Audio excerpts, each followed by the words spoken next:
want these pieces. Those pieces of art.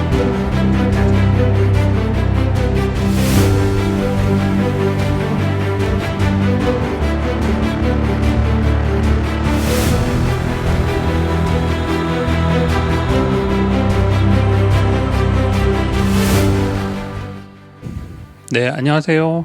더 라이프 대표 앨런입니다. 이번 시간에는 그 미국 회사 거래하는데 좀 도움이 될 만한 팁을 소개해 드리려고 합니다. 여러분들 혹시 미국 회사랑 거래해 보신 적 있으신가요? 혹은 현재 거래를 앞두시고 계신다라고 하면 어떤 전략을 갖고 계시나요? 미국 회사랑 거래할 때 가장 중요한 점은 신뢰입니다. 신뢰관계라는 건 뭐 한국 회사들끼리도 중요하지만 한국 회사들이 가장 크게 하는 실수가 있습니다. 그 실수는 뭐냐면 저희는 업무 영역을 스코프를 이만큼 잡아놓고 이거보다 더 많이 할 수 있다라는 걸 우리의 장점이 더 열심히 할 수 있다는 걸 보여주기 위해서 약간은 그 필요 이상 부풀리는 그런 경우가 있습니다. 그런데 미국 사람은 이 내가 같이 일하는 파트너가 할 수 있는 업무의 스코프이 뭔지 정확히 이해를 하고 내가 그 스코프의 부분이라도 필요하다라고 하면 서비스를 의뢰합니다. 정당한 대가를 내고. 하지만 만약에 그 스코프이 무리해서 부풀린 스코프이라고 하면 어떨까요? 그러면 당연히 약속 시간 내에 그 약속했던 그 서비스를 전달하지 못하겠죠. 미국 회사는 이런 부분을 가장 그 싫어합니다. 그 약속하고 그 여러 가지 핑계를 대면서 우리가 원래는 선의해서 이만큼 더 해주려고 좋은 마음에서 좀 부풀렸는데 생각보다 시간이 더 걸릴 것 같다. 이렇게 얘기를 하면 미국 회사는 몹시 싫어합니다. 그렇기 때문에 여러분들이 100%를 할 수 있다고 하면 한 80% 정도만 약속을 하고 실제 납기가 됐을 때 100%를 미국 회사에 제공을 해준다라고 하면 미국인들은 실제로 크게 감동을 받습니다.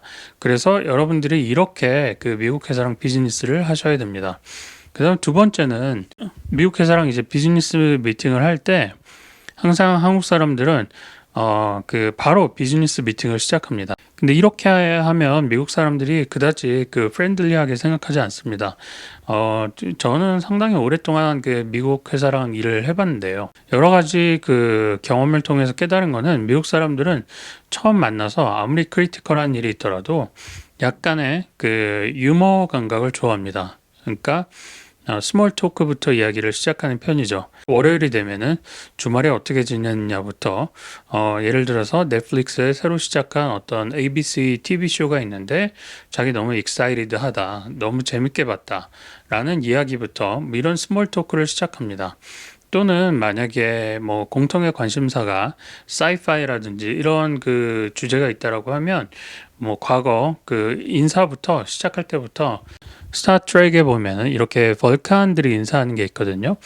Live long and prosper 이라는 인사말을 하는데 이런 이제 인사말을 하면서 시작하면은 미국 사람이 이 사람 되게 웃기는 사람이네. 재치 있네.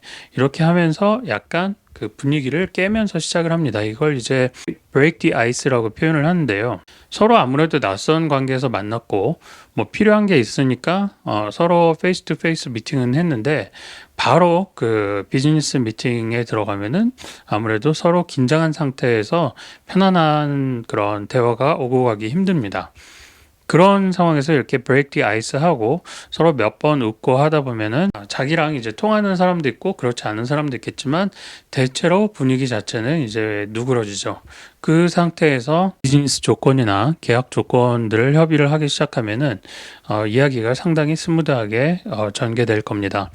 마지막으로 여러분들이 너무 일 얘기만 비즈니스 미팅뿐만 아니라 그 long-term relation도 그 담당자랑 여러 가지 좀 개인적인 이야기도 나누고 뭐 방문할 때마다 단순히 그냥 일만 딱 끝내고 나오는 게 아니라 같이 뭐 커피라도 마시거나 아니면 별도로 시간을 어레인지해서 저녁에 따로 만나서 식사라도 한다든지 또는 점심시간 전후로 가서 캐주얼하게 점심을 같이 먹는다든지 하는 그런 액티비티를 같이 하시면 급격하게 친해질 수가 있습니다. 물론 미국 사람도 호감이 없으면 당연히 그 식사나 차를 같이 하지 않으니까요.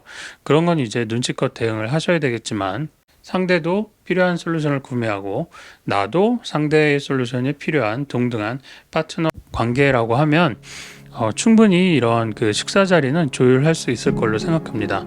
그 식사 자리에서 밥만 먹지 마시고 여러 가지 그런 이야기를 하면서 또 스몰 토크를 이어가면 그 다음에 미팅할 때는 훨씬 더 부드럽게 아마 미팅하실 수 있을 걸로 생각합니다.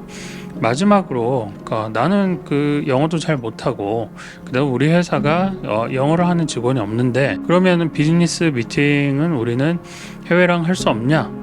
통번역을 통해서 할 수는 없겠느냐? 이런 질문을 하실 수가 있습니다. 물론 할 수 있습니다. 하지만 단순하게 통역과 번역을 하시는 분은 피하라고 좀 권하고 싶습니다. 왜냐하면 상대가 그냥 단순하게 직역을 하면 문맥을 놓치면서 이야기를 할 수밖에 없습니다.